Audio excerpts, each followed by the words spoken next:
श्रीकृष्णाय परब्रह्मणे नमः। श्रीमद्भगवद्गीता ध्यानश्लोकाः। नमोऽस्तु ते व्यासविशालबुद्धे पुल्लारविन्दायत पत्रनेत्र येन त्वया भारततैलपूर्णः प्रज्वालितो ज्ञानमयः प्रदीपः प्रपन्नपारिजाताय स्तोत्रवेत्रैकपाणये ज्ञानमुद्राय कृष्णाय गीतामृतदुहे नमः। सर्वोपनिषदो गावो दोक्ता गोपालनन्दनः पार्थो वत्सत्सुधीर्भोक्ता दुक्तं गीतामृतं महत्। वसुदेवसुतं देवं कंसचाणूरमर्दनं देवकी परमानन्दं कृष्णं वन्दे जगद्गुरुम्। அடுத்தது கர்மயோகம் 3வது அத்தியாயத்தில் 32வது ஸ்லோகம்.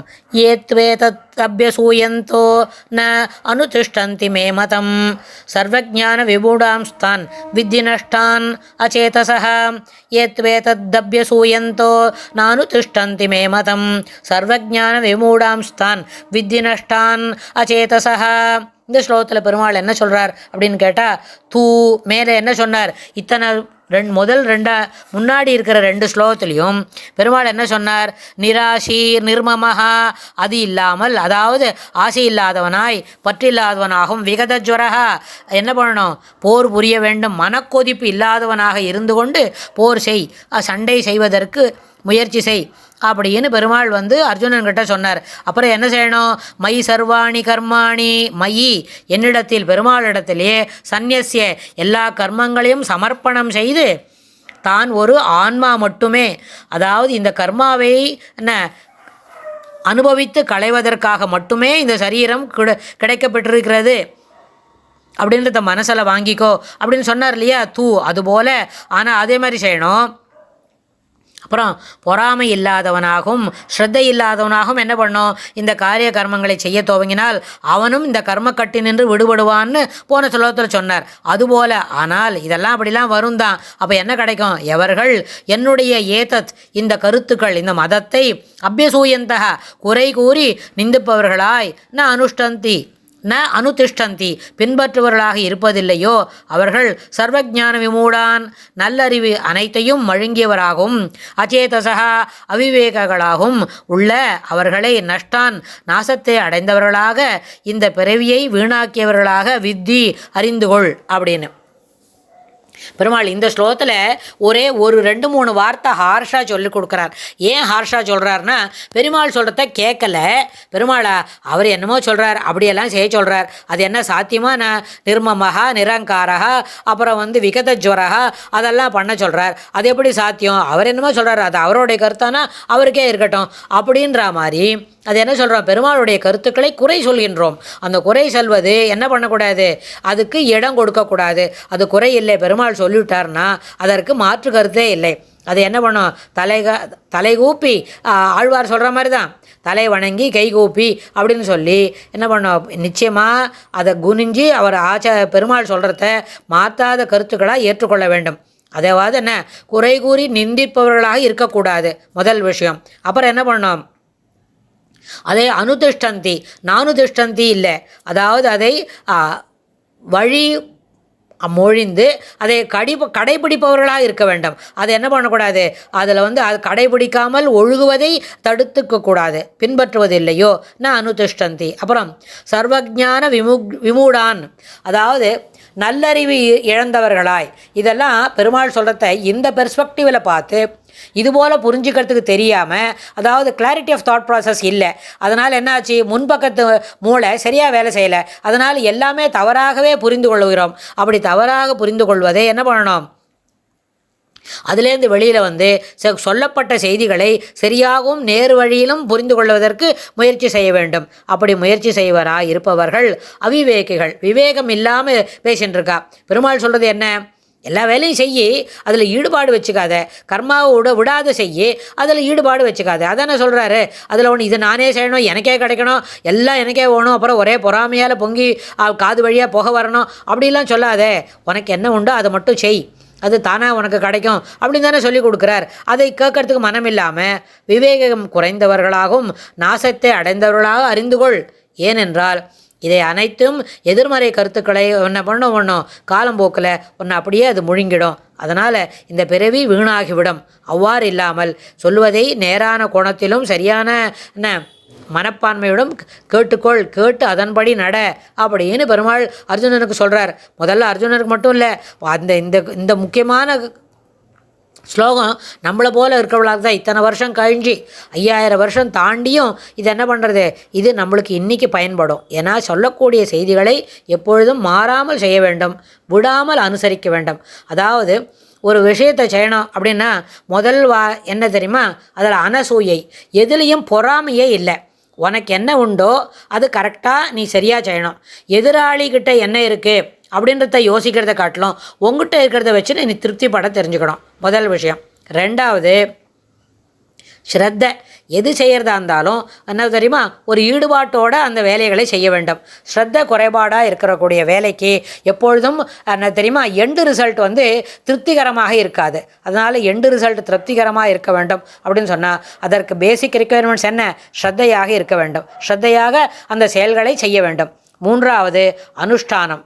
அனுஷ்டானம் என்றது என்ன, அது எந்த முறையில் அனுசரிக்கணுமோ, அதாவது குளிச்சுட்டு பெருமாளை சேவிச்சுட்டு சந்தியாவனம் பண்ணி அதுக்கப்புறம் சூரிய நமஸ்காரம் ஆன பிறகு அப்படி எப்படி செய்கிறது அது சரியானதோ அதுபோல் செய்ய வேண்டியது அவசியம். அனுஷ்டானத்திலும் குறைபாடு இருக்கக்கூடாது, ஸ்ரத்தையிலும் குறைபாடு இருக்கக்கூடாது. அப்புறம் அனசூயை, பொறாமை இல்லாமலும் என்ன பண்ணணும், வேலைகளை செய்ய வேண்டும். அவ்வாறு செய்யும் பொழுது அந்த செய்யக்கூடிய செயல்களுக்கு முடிவு ஒன்றுக்குள்ள எண்டு ரிசல்ட் ஒன்று இருக்கும் இல்லையா, அது ஏற்றுக்கொள்ளக்கூடியதாகவும் திருப்திகரமாகவும் அமையும். பெருமாளித்து தான் அந்த ஸ்ரத்தையை 3 விதமான ஸ்ரத்தை அப்படின்னு சொல்லி ஸ்ரத்தாத்ரய விபாக யோகம் அப்படின்னு நம்ம 17வது அத்தியாயத்தில் பார்த்தோம். அது அங்கே சிறப்பாக அதில் என்ன பண்ணித்தரோம், அந்த அத்தியாயத்தில் எதெல்லாம் ஸ்ரத்தை எதெல்லாம் ஸ்ரத்த குறைபாடு அப்படின்னு சொல்லி கொடுக்குறாரு. அதில் ஸ்ரத்தை உடையவர்களாகவும் பொறாமை இல்லாதவர்களாகவும் ஒரு மதிக்கும் மனிதர்கள் என்ன, பெருமாளுடைய கொள்கை என்ன, கர்மாவை செய்யணும். பிரகிருத்தினால் இருக்கக்கூடிய விஷயங்களை அதில் இருக்கிறத தெளிவாக தெரிஞ்சுக்கணும். அப்படி நம்மளுக்கு தெளிவாக தெரிஞ்சால் அதை அனுசரிக்கும் பொழுது நமக்கு பக்கத்தில் இருக்கிறவர்களுக்கு அது அந்த விஷயம் தெளிவாக தெரியலனா அதை சொல்லி கொடுக்கணும். அது எப்படி, ஒரு வகுப்பாசிரியர் பாடம் சொல்லி கொடுக்கும் பொழுது தன்கிட்ட இருக்கிற 40 மாணவர்களும் ஒரு வகுப்புலேயும் இருக்கிற மாணவர்கள் எப்படி இருக்கணும், சிறப்பாக பணி செய்ய வேண்டும். அதாவது எப்படி, எல்லா குழந்தைகளுக்கும் அந்த பாடம் புரியணும். ஆனால் அப்படி புரியலன்னா அந்த குழந்தைகளை போய் அடடா உனக்கு தெரியவே இல்லையா அப்படின்னு அந்த குழந்தைகளோட புரிஞ்சுக்கிற தன்மையில் இருக்கிற குறைபாடில் எள்ளி நகையாட மாட்டார் இல்லவா. ஏன்னா ஆசிரியரோட குணம் என்ன, எல்லாருக்கும் தன்கீழ் இருக்கிற மாணவர்களுக்கு தெளிவாக பாடங்களை சொல்லிக் கொடுக்க வேண்டும், அவர்களுக்கு புரிகிற வரைக்கும் சொல்லித்தரணும். இது ஒரு வகுப்பறையில் பள்ளிக்கூடத்தில் நடக்கிற விஷயம். ஆனால் இதுவே நம்ம கிரகத்தில் இருக்கும்பொழுது அந்த அம்மா பசங்களுக்கு புரிகிற வரைக்கும் பாடம் சொல்லி கொடுப்பா. நம்ம குழந்தைகளை ஒரு நாள் என்ன பண்ண மாட்டா, நீ சரியாக படிக்கலையா, இது கூட புரியலையா உனக்கு அப்படின்னு குழந்தைகளோட லிட்டில் பண்ணுற மாதிரி, அதாவது குழந்தைகளோட புரிஞ்சுக்கிற தன்மையை சிறுமைப்படுத்துகிற மாதிரி பேச மாட்டா. அது தட் இஸ் கால்ட் என்ன, மெட்டர்னல் இன்ஸ்டிங்க்ட். அந்த இன்ஸ்டிங்க்டில் தன்னுடைய குழந்தைகள் எல்லாருமே சிறப்பாக இருக்க வேண்டும்னு நினைப்பா. அது என்னது, பெருமாள் இதை எதிர்பார்க்குறார் எல்லாருக்கிட்டையும். ஏன்னு கேட்டால் உனக்கு என்ன தெரியுமோ அதை அடுத்தவர்களோடு நிச்சயமாக என்ன பண்ணிக்கணும், தவறாமல் பகிர்ந்து கொள்ள வேண்டும். முதல் விஷயம் தவறாமல் பகிர்ந்து கொண்டு அவர்களுடனும் சேர்ந்து இதை சிறப்பாக செய்வதற்கு முயற்சி செய்ய வேண்டும். அதுபோல ஸ்ரத்தை உடையவர்களாகவும் பொறாமை இல்லாதவர்களாகவும் பெருமாள் சொன்ன இந்த கர்மத்தை விடாது அனுசரிக்கக்கூடியவர்கள், அதாவது இது பெருமாளுடைய கொள்கை அப்படின்னா இந்த கொள்கையை நான் அனுதிஷ்டந்தி அப்படின்னு சொன்னார் இல்லையா, அதில் என்ன பண்ணணும், இது எல்லாத்தையுமே தொடர்ந்து வரிசையாக 3 என்னது, அனசூயை பொறாமை இல்லா இருப்பது, ஸ்ரத்தையுடன் செயல்படுவது, அனுஷ்டானங்களை பின்பற்றுவது, அதாவது டெய்லி ரொட்டீன்ஸ் ரிச்சுவல்ஸ் அப்படின்னு சொல்கிறோன்னு வச்சுக்கோங்க. அந்த ரிச்சுவல்ஸ் எல்லாம் விடாத பின்பற்றுறது. இவை அனைத்தையும் பின்பற்றும் பொழுது என்ன கிடைக்கும், நம்மளுக்கு ஒரு தெளிவான வழி கிடைக்கும். ஆனால் இவற்றை பின்பற்றாமல் என்ன பண்ணுறோம், மனித பிறவியை வீணடிக்கிறோம் அப்படின்னு சொன்னால் அவர்கள் பெருமாள் என்ன சொல்கிறார், அவிவேகிகள். இதையெல்லாம் விவேகமாக புரிஞ்சிக்காதே இருந்துட்டு அவர்களை நாசத்தை அடைந்தவர்களாக அறிந்து கொள்ள வேண்டும். அதனால் அர்ஜுனா நீ என்ன பண்ணு, உனக்கு எந்த விஷயங்கள் நன்னா தெரியுமோ அதை உன்னோடு சேர்ந்து மற்றவாளுக்கும் சொல்லி கொடுத்து அந்த வேலையை சிறப்பாக செய். நீயும் அவளோட சேர்ந்து அந்த வேலையை சிறப்பாக, நீ ஒத்தனே சிறப்பாக செய்கிறத காட்டிலும் மற்றவாளோடையும் சேர்ந்து அதை சிறப்பாக அந்த வேலைகளை செய்ய வேண்டும் அப்படின்னு பெருமாள் சொல்லி கொடுக்குறார். இது என்னது? இது ஒரு சரியான படிப்பினை நம்மளுக்கும். என்னது?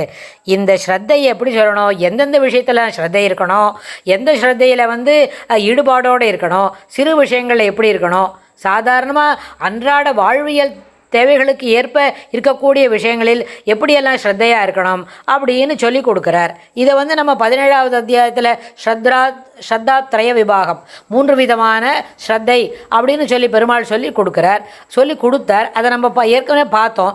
இப்போ தான் அது இங்கே தான் அது இப்போ பற்றி சொல்லிடுறார். அப்படின்னா இதனோட தொடர்ச்சியாக தான் பெருமாள் இதுக்குன்னே ஒரு அத்தியாயம் அதில் இதை தயார் பண்ணி என்ன தயார் பண்ணுறது எப்படி, அந்த சொல்லக்கூடிய வரிசைகளான ஸ்லோகங்களை இதற்கேற்ப என்ன தொகுத்து பெருமாள் அவனுக்கு ஜஸ்ட் லைக் தட் ஸ்பான்டேனியஸாக பெருமாள் சொல்லி கொடுக்குறார். நம்மளும் ஒரு விஷயங்களையும் பெருமாள் சொல்கிறத தவறாமல் கேட்போம், அவருடைய கொள்கைகளை பின்பற்ற வேண்டும் என்கின்ற முயற்சி எடுப்போம். ஆனால் இந்த முயற்சியிலே நாம் முன்னேறுவதற்கு அந்த பெருமாளுடைய அனுகிரகமே வேண்டும் என்று அவனுடைய திருவடி வாரத்திலேயே பணிவோம். இதுக்கு அடுத்த ஸ்லோகத்தில் பெருமாள் என்ன சொல்கிறாருன்னு நம்ம கேட்டுக்கலாம். ஸ்ரீ கிருஷ்ணாய துப்யம் நமஹ.